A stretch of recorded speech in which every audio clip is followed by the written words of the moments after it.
A pleasant good afternoon from Pinsville. This is K News Bulletin with me, Emmanuel George.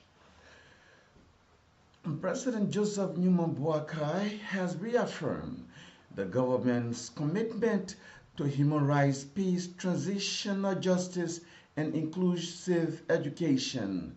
The Liberian leader believes that truth-telling and civic learning will help shape the minds of young generation of Liberians.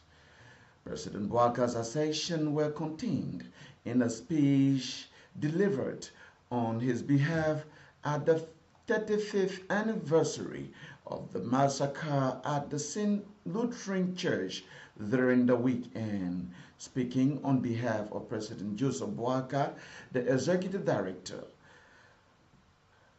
of the Office of Establishment of War and Economic Crimes Court, Councillor Jalababu disclosed that the President has reassured Liberians that the establishment of the court is non-negotiable. President Joseph Boakai's Special Presidential Envoy on Tourism, Ambassador Christopher Hayes Onanuka, has called on young Liberians to embrace tourism as a means of job creation and national development. Speaking at the 2025 Liberia Technology Summit, Ambassador Onanuka said tourism should no longer be viewed only as a leisure industry, but as a powerful tool for economic growth. He described the tourism sector as the ingredient for national growth, adding that his office acts as an enforcer of compliance across all institutions to ensure tourism development aligns with national identity and unity. Ambassador Onanuka noted that in many countries, the tourism sector employs 2 to 3 times more people than the civil service, adding that with political will, tourism can transform Liberia's economy and empower its citizens. According to him, tourism is not just a job, it creates both employers and employees. It gives individuals dual income and long-term stability.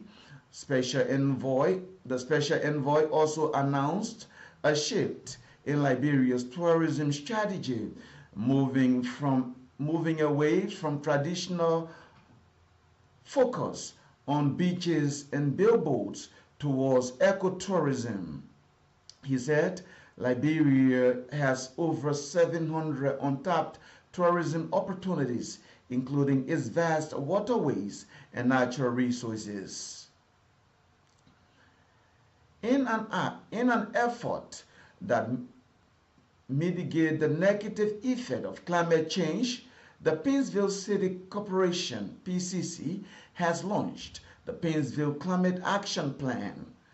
The launch of the Pinsville Climate Action Plan was held at the Monrovia City Hall under the theme, Building a Resilient, Sustainable Pinsville Through Climate Action.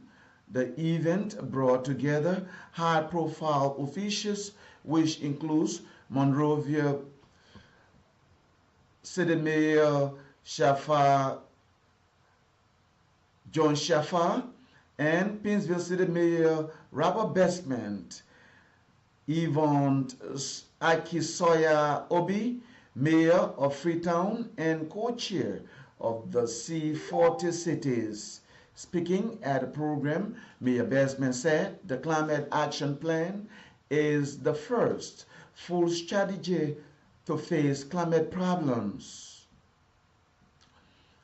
He disclosed that the process took months of teamwork, using facts and listening to people, experts, and community leaders. The plan, which runs up to 2025, gives clear steps to cut harmful emissions, prepare for climate shocks, and open doors for clean jobs and growth.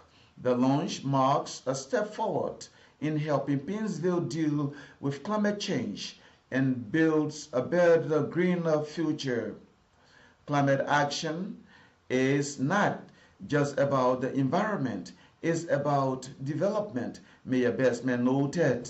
He said, by investing in clean energy, better transport, strong infrastructure, and safe jobs, we will improve lives and create more fairness in our communities. The Liberia National Police has formally charged and forwarded Zanab Ba and her husband Ibrahim Jallo to the Monrovia Magisterial Court at the Temple of Justice on allegations of assault and power theft. The police spokesperson Cecilia Clark disclosed that Zanaba has been charged with simple assault while her husband Ibrahim Jallo has been charged with power theft. It can be recalled that members of the Muslim community had gathered at the headquarters of the Liberia National Police on Capitol Hill in demand of justice for the removal of Madam Ba's hijabs from her head and her dragging by the police officer. The incident occurred during a lawful power theft inspection conducted by the Liberia Electricity Corporation LEC and has generated significant public concern, particularly following the circulation of a viral video showing a physical encounter between the officers and Madam Ba. In a press statement, Cecilia Clark said the police officer identified as Alice Tokba has been suspended for 1 month without pay for misconduct during the arrest of Madam Ba. According to Clark, another officer, Prince Chibo, has been fully exonerated because his conduct during the incident was found to be lawful and in accordance with police procedures. Representative Bernard Benson of Montserrat Electoral District 17 has increased the number of beneficiaries on his scholarship program to 180 students. Representative Benson disclosed that the DJ Blue Foundation is committed to assisting youth of the district to acquire quality for nation building. The District 17 lawmaker made the disclosure when he officially launched a scholarship fund drive for girls at the dedication of the Cecilia Youngley Doe Institute in Bongon community, situated in the town of Virginia.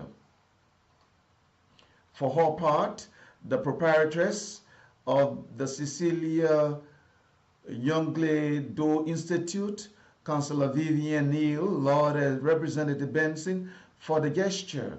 She disclosed that the institution was established purposely to assist underprivileged girls in the community to obtain quality education. A tragic incident has rocked the community of Wayzone City in Grand Bassa County, where a man was discovered dead in his girlfriend's room moments after lovemaking, according to Fina, girlfriend of the deceased Mohammed Touré. Mohammed complained of a fever and stepped out to use the bathroom. Moments later, Finda says she found out Mohammed had collapsed on the ground and rushed to get help, but he had already given up the ghost, while the exact cause of Mohammed's death has remained unconfirmed. Initial reports suggest he may have died from high blood pressure.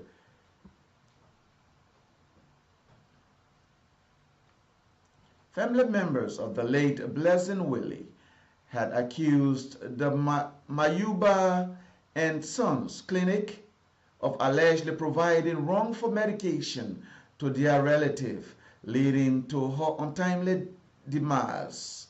Relatives of the deceased pregnant lady are demanding an explanation following her sudden death, which they attributed to medical negligence. Speaking for the family, Madam Jacqueline Franchi disclosed that Blessing had been admitted to Mayuba and Sons Clinic located in Gardnersville, Town Hall community on Friday evening and died Saturday morning after spending less than 24 hours under the clinic's care.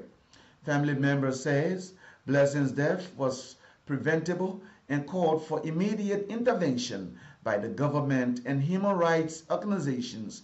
Speaking to the media from the family home in New Crew Town, Madam Jacqueline recounted the final hours of Blessing's life. She alleges that Mayuba and Sons Clinic administer what she described as excessive and improper treatment.